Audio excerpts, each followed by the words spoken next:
children, welcome back to our channel Rimika's Diary. நம்ம வந்து CBSE Maths Grade 8 NCERT syllabus தான் பார்த்துட்டு இருக்கோம்.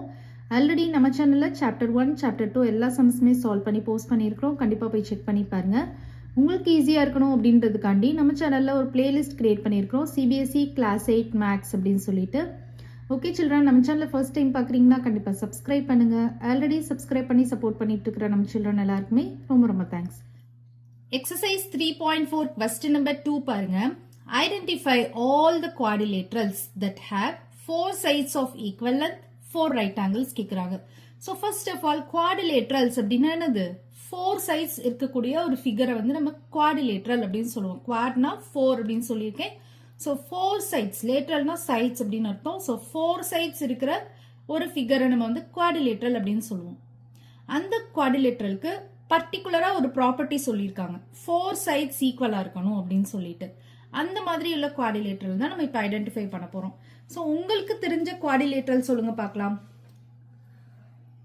ரெக்டாங்கிள் ஒரு குவாடிலேட்டரல் தான், ஸ்கொயர் ஒரு குவாடிலேட்டரல் தான், ராம்பஸ் சொல்லலாம், parallelogram சொல்லலாம். இது எல்லாமே நீங்க லேர்ன் பண்ணிருக்கீங்க. ட்ரப்பீசியம் சொல்லலாம், கைட் சொல்லலாம். நீங்க படிக்காத குவாடிலேட்டரல் அப்படின்னா ஐசோசெலஸ் ட்ரப்பீசாய்டு அப்படின்னு ஒன்று இருக்கு. இதுவும் a kind of குவாடிலேட்டரல் தான். ஓகேவா? ஐசோசெலஸ் ட்ரப்பீசாய்டு. ஸோ மித்தது எல்லாமே நீங்க லேர்ன் பண்ணியிருப்பீங்க. Guide, trapezium, parallelogram, rhombus, square, rectangle. So இது எல்லாமே வந்து டைப்ஸ் ஆஃப் குவாடிலேட்டரல். ஓகேவா? இந்த குவாடிலேட்டரல்ல எதுக்கெல்லாம் 4 sides ஈக்குவலா இருக்கும் அப்படின்றத நீங்க ஐடென்டிஃபை பண்ணணும். இப்ப ரெக்டாங்கிள் பாத்தீங்கன்னா ஆப்போசிட் சைட்ஸ் ஈக்குவல், parallelogram-க்கும் ஆப்போசிட் சைட்ஸ் ஈக்குவல். பட் ஸ்கொயருக்கு ராம்பஸ் பாத்தீங்கன்னா எப்படி இருக்கும்? எல்லா சைட்ஸும் ஈக்குவலா இருக்கும். கரெக்டா? ஆல் சைட்ஸ் ஈக்குவல், 4 sides ஈக்குவலா இருக்கும். மற்றபடி நமக்கு ட்ரப்பீசியம் பத்தி தெரியும், கைட் பத்தி தெரியும். இது எல்லாத்துக்குமே நம்ம ப்ராப்பர்ட்டிஸ் நிறைய படிச்சிருக்கோம். பார்க்காதவங்க கண்டிப்பா திருப்பியும் போய் அந்த வீடியோவை செக் பண்ணி பாருங்க. அதே மாதிரி இதற்கும் அந்த மாதிரி ஒரு ப்ராப்பர்ட்டி இருக்காது, எல்லா சைட்ஸும் ஈக்குவல் அப்படின்ற ப்ராப்பர்ட்டி இருக்காது. அப்ப எதுக்கு இருக்கு? ஸ்கொயருக்கும் ராம்பஸ்க்கும் தான் எப்படி இருக்கு? எல்லா சைட்ஸும் ஈக்குவல் அப்படின்ற ப்ராப்பர்ட்டி இருக்கு. அப்ப ஃபர்ஸ்ட் ஏ சப்டிவிஷனுக்கு நம்ம என்ன ஆன்சர் எழுதணும் அப்படின்னா, rhombus and square have sides of equal length. ஓகேவா? have sides of equal length.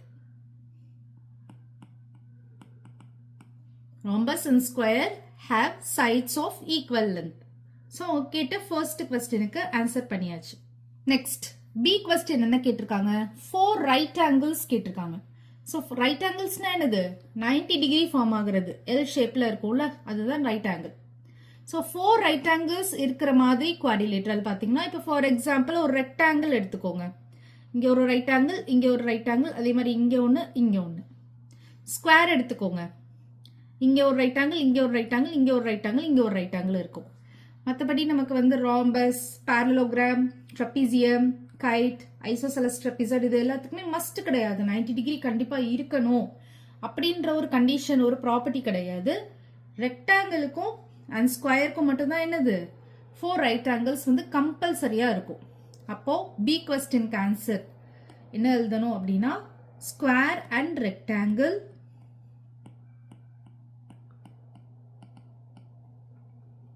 have 4 right angles. 4 right angles. Understand all the sum? A sum and B sum. Okay. Next question number 3 பார்க்கலாம். Explain how a square is.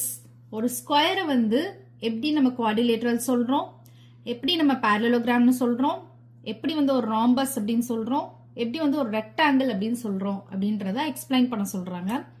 So ஒரு ஸ்கொயரை வந்து quadrilateral அப்படின்னு சொல்லணும்னா, குவாடிலேட்டரலோட property எடுத்து ஸ்கொயர்ல satisfied ஆகுது அப்படின்னா என்ன சொல்லலாம்? ஸ்கொயர் இஸ் அ குவாடிலேட்டரல் அப்படின்னு சொல்லலாம். கரெக்டா? ஸோ அப்போ ஃபர்ஸ்ட் சப்டிவிஷன்ல பார்த்தீங்கன்னா குவாட்னா 4 சைட்ஸ் இருக்கக்கூடிய ஒரு ஃபிகரை நம்ம குவாடிலேட்டரல் சொல்லுவோம். ஸோ ஸ்கொயரை வந்து நம்ம குவாட்ரிலேட்டரல் சொல்லலாமா? ஏன்னா ஸ்கொயர்ல வந்து 4 சைட்ஸ் இருக்கு. கரெக்டா? இங்க ஸ்கொயர் பிக்சர் இருக்கு பாருங்க. ஸ்கொயர்ல வந்து நமக்கு 4 சைட்ஸ் இருக்கு. அதனால ஸ்கொயரை வந்து நம்ம ஒரு குவாட்ரிலேட்டரல் அப்படின்னு சொல்லலாம். அப்ப ஃபர்ஸ்ட் சம்க்கு ஆன்சர் வந்து a square is a quadrilateral. Quadrilateral. ஓகேவா? ரீசன் எழுதணும். Because it has 4 sides. Understand ஆகுதா? நெக்ஸ்ட் வந்து செகண்ட் சப்டிவிஷன் பாருங்க. Explain how a square is a parallelogram. அப்ப parallelogramோட ப்ராப்பர்ட்டியை எடுத்து ஸ்கொயர்ல அப்ளை பண்ணி சாட்டிஸ்ஃபைட் ஆச்சு அப்படின்னா ஸ்கொயர் இஸ் அ parallelogram அப்படின்னு சொல்லிடலாம். ப்ரீவியஸாவே இது நிறைய நம்ம டிஸ்கஸ் பண்ணோம். கரெக்டா? இப்ப parallelogramோட ஏதாவது ஒரு மெயின் ப்ராப்பர்ட்டி எடுத்து அப்ளை பண்ணி பாருங்க. என்ன எடுக்கலாம்? ஆப்போசிட் சைட்ஸ் ஈக்குவலா parallelogram எடுத்துக்கிட்டீங்கன்னா அதோட மெயின் ப்ராப்பர்ட்டி வந்து ஆப்போசிட் சைட்ஸ் ஈக்குவல். கரெக்டா? அதே மாதிரி நமக்கு ஸ்கொயர்ல எல்லா சைட்ஸும் ஈக்குவல் தான். ஆனா நம்ம ஆப்போசிட் சைட்ஸ் ஈக்குவல் அப்படின்ற ப்ராப்பர்ட்டி வச்சு பார்த்தாலும் சாட்டிஸ்ஃபைட் ஆகும். கரெக்டா? 4 4 4 4 இருக்கு சென்டிமீட்டர்ல அப்படின்னா ஆப்போசிட் சைட்ஸ் ஈக்குவல் அப்படின்றது வச்சு பார்த்தாலும் நமக்கு சாட்டிஸ்ஃபைட் ஆகுது. ஸோ அது ஒரு ப்ராப்பர்ட்டி அப்ளை பண்ணி பார்க்கலாம். அதே மாதிரி ஆப்போசிட் சைட்ஸ் வந்து பேரலா இருக்குன்னு சொல்லலாமா? ஸ்கொயர்ல பாருங்க, இந்த சைடு பேரலல், இந்த சைடு பேரலல். கரெக்டா? அதே மாதிரி parallelogram பாருங்க, இந்த சைடு பேரலல், இந்த சைடு பேரலல். ஓகேவா? சோ இந்த ப்ராப்பர்ட்டி நம்ம சொல்லலாம். So opposite sides are equal and opposite sides are parallel. இந்த ரெண்டு ப்ராப்பர்ட்டியுமே நமக்கு வந்து சாட்டிஸ்ஃபைட் ஆகுது. வேற என்ன சொல்லலாம்? இப்ப ஸ்கொயர் எடுத்துக்கிட்டீங்கன்னா ஆங்கிள் வைஸ் பாக்குறப்போ எல்லாமே நமக்கு 90 தான். 90 டிகிரி 90 டிகிரி 90 டிகிரி 90 டிகிரி.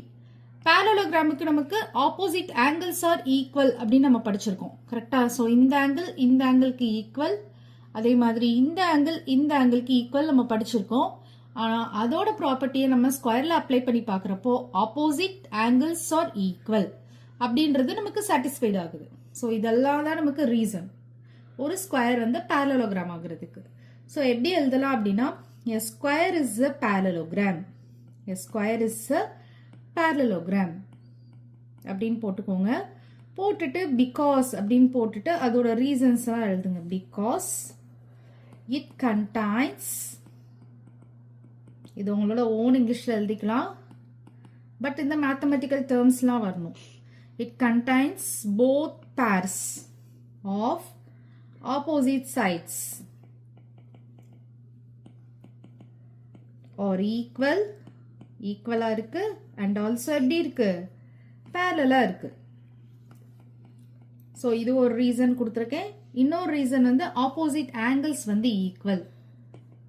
1 மார்க்லாம் கேட்டாங்கன்னா நீங்க ஏதாவது ஒரு ரீசன் சொன்னா போதும். Opposite angles are equal.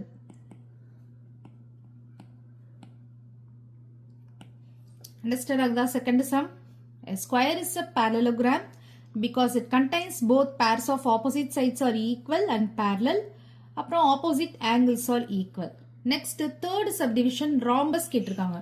ஒரு ஸ்கொயர் வந்து எப்படி ராம்பஸ் ஆகுது அப்படின்னு கேட்குறாங்க. how a square is a rhombus. So rhombus property எடுத்து ஸ்கொயர்ல அப்ளை பண்ணி பார்த்து சாட்டிஸ்ஃபைட் ஆச்சுன்னா ஸ்கொயர் வந்து ராம்பஸ் ஆயிரும். ஸோ என்ன ப்ராப்பர்ட்டி நம்ம சொல்லலாம்? ஸ்கொயர்ல வந்து 4 சைட்ஸ் ஈக்குவலா இருக்கும். கரெக்டா? இப்போ ஸ்கொயர் எடுத்துக்கிட்டீங்கன்னா 4 சைட்ஸ் ஈக்குவலா இருக்கும். ராம்பஸ் எடுத்தாலும் நமக்கு 4 சைட்ஸ் ஈக்குவலா தான் இருக்கும். ஸோ இந்த மெயின் ப்ராப்பர்ட்டியே நமக்கு சாட்டிஸ்ஃபைட் ஆயிடுச்சு. A square is a rhombus because it has 4 equal sides. அதே மாதிரி diagonal வச்சு பார்க்குறப்போ diagonal வந்து bisected right angle அப்படின்னு சொல்லலாம். ஸோ ரைட் ஆங்கிள்னா எனக்கு 90 டிகிரியில் பைசெக்ட் ஆகுறது. இப்போ இதுதான் diagonal. இது பைசெக்ட் ஆகிற இடத்துல நீங்கள் போய் பார்த்தீங்கன்னா 90 டிகிரி இருக்கு பாருங்க. இங்கே ஒரு 90 டிகிரி, இங்கே ஒரு 90 டிகிரி, இங்கே ஒரு 90 டிகிரி, இங்கே ஒரு 90 degree. So diagonals bisected 90 degree. அதே இது நீங்கள் ஸ்கொயரில் வந்து diagonal ட்ரா பண்ணி பாருங்க.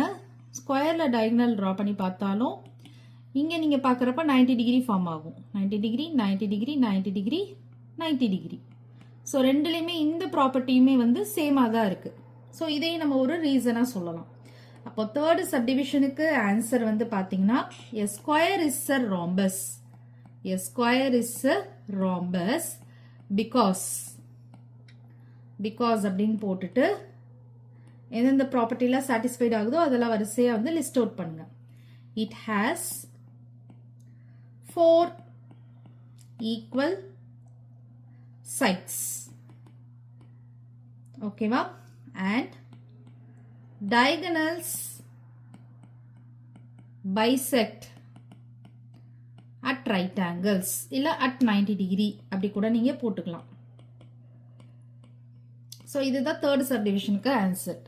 A square is a rhombus because it has 4 equal sides and diagonals bisect at right angles. Understand ஆகுதா? நெக்ஸ்ட் ஃபோர்த் சப்டிவிஷன் என்ன கேட்டிருக்காங்க பாருங்க. ரெக்டாங்கிள் கேட்டிருக்காங்க. எப்படி வந்து ஒரு ஸ்கொயர் வந்து ரெக்டாங்கிள் ஆகுது? அப்ப ரெக்டாங்கிளோட ப்ராப்பர்ட்டி எடுத்து ஸ்கொயர்ல அப்ளை பண்ணி பாருங்க. ஸோ சிம்பிளா ஒரு ப்ராப்பர்ட்டி எடுத்துக்கலாம். இப்போ ரெக்டாங்கிளோட இன்டீரியர் ஆங்கிள்ஸ் பார்த்தீங்கன்னா 90 டிகிரி 90 டிகிரி 90 டிகிரி 90 டிகிரி. அதே மாதிரி ஸ்கொயரோட இன்டீரியர் ஆங்கிள்ஸ் பார்த்தாலும் 90 90 90 90. ஸோ இந்த மெயின் ப்ராப்பர்ட்டியை வச்சே நம்ம சொல்லிக்கலாம் a square is a rectangle அப்படின்னு சொல்லிட்டு. So a square is a rectangle because reason என்ன சொல்ல போறோம்? each interior angle measures 90 degree. இந்த ஒரு பாயிண்ட்லயே நம்ம சொல்லிடலாம். ஓகேவா? a square is a rectangle because each interior angle measures 90 degree. So the 4 subdivision all understand ஆகுதா? Okay. Question number 4 பாருங்க. Name the quadrilaterals whose diagonals. So quadrilateral நம்ம naming பண்ண போறோம் diagonals வச்சு. So first என்ன கண்டிஷன் கொடுத்திருக்காங்கன்னா diagonals வந்து bisect ஆச்சுனா bisect each otherனா just two equal parts பிரிக்கிறது. ஓகேவா? அந்த மாதிரி 2 ஈக்குவல் பார்ட்ஸா பிரிக்கிறது. இதுதான் diagonals bisect each other. ஓகேவா? ஸோ அந்த மாதிரி இருக்கிறதுக்கு நம்ம என்ன நேமிங் கொடுப்போம் அப்படின்றது கேட்குறாங்க. ஸோ எதுக்கெல்லாம் diagonals just bisect ஆகுது, அதாவது 90 டிகிரியில் இதாகிறது perpendicular bisect நான் கேட்கல, just bisect ஆகிறது அப்படின்னு சொல்லி பார்த்தோம்னா எதுக்கெல்லாம் bisect ஆகும்? parallelogram ஆகும். parallelogram ஆகும். அப்புறம் வேற எதுக்காகும்? ரெக்டாங்கிளுக்கு ஆகும், ஸ்கொயருக்கு ஆகும், ராம்பஸ்க்கு ஆகும். இந்த 4 ஃபிகருக்கு தான் diagonals வந்து bisect each otherக்கு இருக்கும். ஓகேவா? parallelogram, rectangle, square அப்புறம் rhombus இது நாலுக்கும் தான் diagonals வந்து just bisect each other, அதாவது 2 equal parts பிரியும். ஓகே. நெக்ஸ்ட் செகண்ட் சப்டிவிஷன் என்ன கேக்குறாங்க அப்படின்னு சொல்லி பாத்தீங்கன்னா perpendicular bisector கேக்குறாங்க or perpendicular bisectors of each other. perpendicular bisectorனா 90 டிகிரில bisect பண்றது, 2 equal parts பிரிக்கிறது. சோ அந்த மாதிரி நீங்க பாத்தீங்கன்னா rhombus எடுத்துக்கலாம். இப்போ இந்த rhombusல வந்து பாத்தீங்கன்னா இங்க ஒரு 90 டிகிரி, இங்க ஒரு 90 டிகிரி, இங்க ஒரு 90 டிகிரி, இங்க ஒரு 90 டிகிரில bisect ஆகும். ஓகேவா? இன்னொரு ஃபிகர் எதுல பாத்தீங்கன்னா ஸ்கொயர்ல bisect ஆகும். ஸோ ஸ்கொயரில் பார்த்தீங்கன்னா 90 டிகிரியில் பைசெக்ட் ஆகும். ஸோ இங்கே பார்த்தீங்கன்னா இங்கே ஒரு 90 டிகிரி, இங்கே ஒரு 90 டிகிரி, இங்கே ஒரு 90 டிகிரி, இங்கே ஒரு 90 டிகிரி. ஓகேவா? இந்த ரெண்டு ஃபிகரில் தான் பர்பெண்டிகுலர் பைசெக்டராக இருக்கும். ரெக்டாங்கிளில் பார்த்தீங்கன்னா இருக்காது. ஸோ ஓகேவா? இங்கேருந்து பாருங்க இப்படி இருக்கு. ஸோ 90 டிகிரி இருக்காது. ஸோ இங்கே ஸ்மாலாக இருக்குது. இந்த 2 ஆங்கிள்ஸ் வந்து ஸ்மாலாக இருக்குது, இது கொஞ்சம் பிக் ஆங்கிளாக இருக்குது. ஸோ எல் ஷேப்பில் இருக்கணும், 90 டிகிரி இருக்கணும், இருக்காது. ஸோ ரெக்டாங்கிளுக்கு இருக்காது, parallelogram-க்கும் கண்டிப்பா இருக்காது 90 டிகிரி. கரெக்டா? இப்ப பாருங்க. சோ இங்க எப்படி இருக்கு? இந்த மாதிரி தான் நமக்கு ஆங்கிள்ஸ் ஃபார்ம் ஆகுது. 90 டிகிரி இருக்காது. சோ எதுக்கெல்லாம் perpendicular bisector இருக்கு அப்படின்னு சொல்லி பாத்தீங்கன்னா ஸ்கொயருக்கு இருக்கு, rhombusக்கு இருக்கு. அண்டர்ஸ்டாண்ட் ஆகுதா?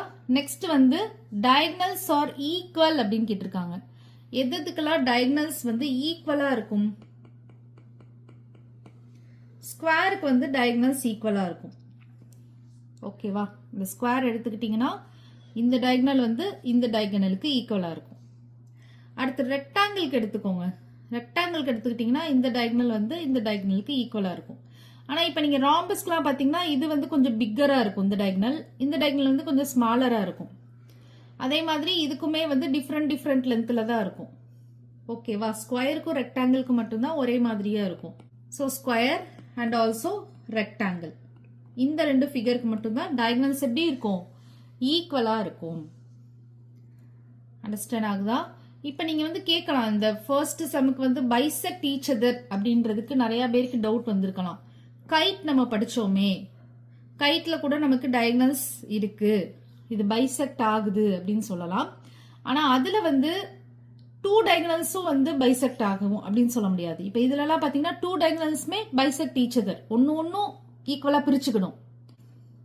ஆனா கைட்ல வந்து பாத்தீங்கன்னா இந்த டயகனல் இருக்கு பாருங்க, இது லாங்கர் டயகனலா இருக்கும், இது ஷார்ட்டர் டயகனலா இருக்கும். ஸோ இந்த லாங்கர் டயகனல் தான் இந்த ஷார்ட்டர் டயகனல் என்ன பண்ணும்? பைசெக்ட் பண்ணும், 2 ஈக்குவல் பார்ட்ஸா பிரிக்கும். ஸோ இந்த டயகனல் தான் இந்த டயகனலை பிரிக்குமே தவிர இந்த ஸ்மால் டயகனல் வந்து இதை பைசெக்ட் பண்ணாது. ஸோ நமக்கு இங்க வந்து ப்ளூரல்ல கொடுத்துருக்காங்க பாருங்க, diagonals whose diagonals bisect each other சொல்லியிருக்காங்க. அதனால தான் நான் கைட் அப்படின்ற கான்செப்டை எடுக்கவே இல்லை. அண்டர்ஸ்டாண்ட் ஆகுதா? ஸோ இதுக்கு வந்து செகண்ட் சப்டிவிஷன் வந்து ஸ்கொயர் ராம்பஸ் ஆன்சர், தேர்ட் சப்டிவிஷனுக்கு வந்து square and rectangle answer, first சப்டிவிஷனுக்கு வந்து parallelogram, rectangle, square, rhombus. Understand ஆகுதா? ஓகே. கொஸ்டின் நம்பர் 5 பாருங்க. Explain why a rectangle is a convex quadrilateral அப்படின்னு கேட்டிருக்காங்க. எதனால ரெக்டாங்கிள் வந்து கான்வெக்ஸ் குவாடிலேட்ரல் அப்படின்னு சொல்றோம்னு கேக்குறாங்க. இந்த கான்வெக்ஸ் குவாடிலேட்ரல், கான்கேவ் குவாடிலேட்ரல் இது எல்லாமே நம்ம வந்து இன்ட்ரோடக்ஷன் பார்ட்ல ஆல்ரெடி பார்த்திருக்கோம், ஞாபகம் இருக்கா? ஸோ கான்வெக்ஸ் குவாடிலேட்ரலுக்கு ஒரு 2 இம்பார்ட்டன்ட் கண்டிஷன் இருக்கு. ஸோ ஃபர்ஸ்ட் என்ன கண்டிஷன் அப்படின்னு சொல்லி பார்த்தீங்கன்னா, இன்டீரியர் ஆங்கிள்ஸ் வந்து லெஸ் தென் 180 டிகிரியா இருக்கும். ஸோ இங்கே நமக்கு ரெக்டாங்கிளுக்கு பிரச்சனை கிடையாது, ரெக்டாங்கிளுக்கு ஜஸ்ட் 90 டிகிரி தான் இருக்கு. Interior angles 90, 90, 90, 90. ஸோ நமக்கு லெஸ் தென் 180 இருக்கணும், நமக்கு இங்கே 90 தான் இருக்கு. ஸோ ஃபர்ஸ்ட் கண்டிஷன் சாட்டிஸ்ஃபைட் ஆயிடுச்சு கான்வெக்ஸ் குவாடிலேட்ரலுக்கு. செகண்ட் கண்டிஷன் என்ன அப்படின்னு சொல்லி பார்த்தீங்கன்னா, டயகனல்ஸ் வந்து இன்டீரியரா இருக்கணும், உள்ள மட்டும் தான் நமக்கு டயகனல்ஸ் இருக்கணும். ஃபிகருக்கு உள்ளதான் நமக்கு டயகனல்ஸ் இருக்கணும், வெளியில இருக்கக்கூடாது. ஓகேவா? உள்ளுக்க தான் இருக்கணும், வெளியில இருக்கக்கூடாது. அந்த மாதிரி இருந்துச்சுன்னா அது வந்து நம்ம கான்வெக்ஸ் குவாடிலேட்ரல் சொல்லுவோம். ஸோ அதுவும் நமக்கு இங்கே சாட்டிஸ்ஃபைடா இருக்கு. ஸோ ரெக்டாங்கிள் இருக்குன்னா ரெக்டாங்கிளுக்கு உள்ளுக்க தான் நமக்கு என்ன இருக்கு? டயகனல்ஸ் இருக்கு. ஸோ டயகனல்ஸ் வந்து நமக்கு இன்டீரியரா இருக்கு. அப்போ ரெண்டு கண்டிஷனுமே சாட்டிஸ்ஃபைட் ஆனதுனால இது வந்து கான்வெக்ஸ் குவாடிலேட்ரல் அப்படின்னு சொல்றோம். இதை சென்டென்ஸ்ல எப்படி எழுதணும் அப்படின்னு சொல்லி பார்த்தீங்கன்னா, in a rectangle all the interior angles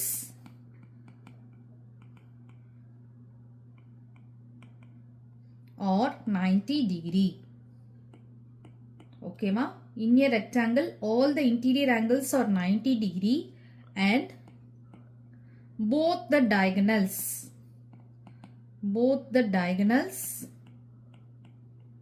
of the rectangle எங்க லை ஆயிருக்கு? இன்சைட்ல லை ஆயிருக்கு, கரெக்டா? அப்ப lying on interior of it அப்படின்னு நம்ம எழுதிக்கலாம். ஓகேவா? Hence it is a convex quadrilateral.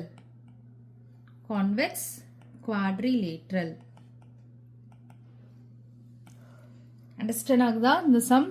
So in a rectangle all the interior angles are 90 degree and both the diagonals of the rectangle lying on interior of it, hence it is a convex quadrilateral. Understand ஆகுதா இந்த sum? So இந்த two conditions satisfied ஆனதுனால ஒரு rectangle வந்து நம்ம convex quadrilateral அப்படின்னு சொல்றோம். ஓகேவா? Okay children, in the chapter last sum இதுதான். ABC is a right angle triangle and O is the midpoint of the side opposite to the right angle. Explain why O is equidistant from A, B and C. The dotted lines are drawn additionally to help you அப்படின்னு கொடுத்திருக்காங்க. So ABC அப்படின்றது ஒரு right angle triangle அப்படின்னு சொல்லியிருக்காங்க. So naming பண்ணிக்கோங்க ABC. ஓகேவா? Next வந்து O வந்து மிட் பாயிண்ட் அப்படின்னு சொல்லியிருக்காங்க. எந்த சைடுக்கு மிட் பாயிண்ட்னா opposite to the right angle. So இதுதான் நமக்கு இந்த ரைட் ஆங்கிள் ட்ரையாங்கிள்னா இங்கே நமக்கு 90 டிகிரி ஃபார்ம் ஆகும். ஸோ இதுதான் ரைட் ஆங்கிள். ஸோ இந்த ரைட் ஆங்கிளுக்கு இருக்கிற ஆப்போசிட் சைடில் தான் மிட் பாயிண்ட் இருக்கு, ஓன்ற மிட் பாயிண்ட் இருக்கு அப்படின்னு சொல்லியிருக்காங்க. இதுதான் அப்போ அந்த O. And O is the midpoint of the side opposite to the right angle. Explain why O is equidistant. Equidistant is nothing but equal distance. Okay, from A. இப்போ Aல இருந்து O கூடிய distance, Cல இருந்து O கூடிய distance, Bல இருந்து O கூடிய distance, இது எல்லாமே வந்து equidistant அப்படின்னு சொல்றாங்க. எதனால equidistant ஆச்சு அதுதான் நீங்க எக்ஸ்பிளைன் பண்ணணும். Explain why O is the equidistant from A, B and C. So dotted lines use பண்ணிக்கோங்க. அடிஷ்னலா உங்களுக்கு வந்து ஹெல்ப்ஃபுல்லா இருக்கும் அப்படின்னு சொல்லியிருக்காங்க. ஸோ நான் வந்து என்ன பண்ண போறேன்னா டாட்டர் லைன் வந்து டிரா பண்ண போறேன். ஸோ டாட்டர் லைன் டிரா பண்றப்போ எனக்கு இது வந்து ரெக்டாங்கிளா கன்வெர்ட் ஆயிரும். ஸோ ரைட் ஆங்கிள் ட்ரையாங்கிள் இருக்கு அப்படின்னா ஏ பி சி இங்க ஓ இருக்கு. ஓகேவா? ஸோ இங்க ஒரு டாட்டர் லைன் டிரா பண்ணிக்க போறேன். அதே மாதிரி இங்க ஒரு டாட்டர் லைன் டிரா பண்ணிக்க போறேன். ஸோ இது கம்ப்ளீட்டா ஒரு ரெக்டாங்கிளா ஃபார்ம் ஆயிடுது எனக்கு. ஏபிசி இங்க வந்து டி அப்படின்னு போட்டுக்க போறேன். ஸோ கம்ப்ளீட்டா இங்க வந்து ஒரு ரெக்டாங்கிள் ஃபார்ம் பண்ணிக்கிறேன். அண்டர்ஸ்டாண்ட் ஆகுதா? அப்போ நான் இப்போ இங்க என்ன கன்ஸ்ட்ரக்ஷன் பண்ணியிருக்கிறேன்? டிரா ஏடி அண்ட் டிசி இது ரெண்டு தான் நம்ம டிரா பண்ணியிருக்கோம். சச் தட் என்ன கண்டிஷன் ஃபார்ம் ஆயிடுச்சு? ஏடி வந்து பிசிக்கு பேரல் ஆயிடுச்சு. ஏடி வந்து இங்க பாருங்க, ஏடி வந்து பிசிக்கு பேரல் ஆயிடுச்சு. ஏபி வந்து சிடிக்கு பேரல் ஆயிடுச்சு. AB is parallel to CD. So இந்த மாதிரி ஆப்போசிட் சைட்ஸ் எல்லாம் பேரலல் ஆயிடுச்சு அப்படின்னா அதை நம்ம என்ன சொல்லிடுவோம்? ரெக்டாங்கிள் அப்படின்னு சொல்லிடுவோம். அப்ப therefore AB CD is rectangle. Okay, இப்போ இது வந்து ரெக்டாங்கிள் ஆயிடுச்சு. இப்போ நான் என்ன பண்ணலாம்? ரெக்டாங்கிள் ப்ராப்பர்ட்டியை யூஸ் பண்ணி நான் இதை வந்து ப்ரூவ் பண்ண போறேன். ஸோ ரெக்டாங்கிளுக்கு இப்போ ஃபர்ஸ்ட் என்ன தெரியும் நமக்கு? ஆப்போசிட் சைட்ஸ் ஆர் ஈக்குவல் அப்படின்னு தெரியும். கரெக்டா? அப்ப இங்க வந்து ஏடி வந்து பிசிக்கு ஈக்குவலா இருக்கும். AD is equal to BC. அதே மாதிரி ஏபி வந்து சிடிக்கு ஈக்குவலா இருக்கும். So AB is equal to CD. So நமக்கு இங்க என்ன ப்ராப்பர்ட்டி யூஸ் பண்ணியிருக்கோம்? ஆப்போசிட் சைட்ஸ் ஆர் ஈக்குவல் அப்படின்ற ப்ராப்பர்ட்டி யூஸ் பண்ணியிருக்கோம். ஓகேவா? அதே மாதிரி ரெக்டாங்கிளோட டயகனல், நமக்கு ஒரு டயகனல் இருக்கு, இன்னொரு டயகனல் நான் டிரா பண்ணிக்க போறேன். ஓகேவா? இன்னொரு டயகனல் டிரா பண்ணிக்க போறேன். ரெக்டாங்கிளோட டயகனல் மெயின் டூ ப்ராப்பர்ட்டிஸ் இருக்கு. ஸோ ரெக்டாங்கிளோட டயகனல் ப்ராப்பர்ட்டி அப்படின்னு சொல்லி பார்த்தீங்கன்னா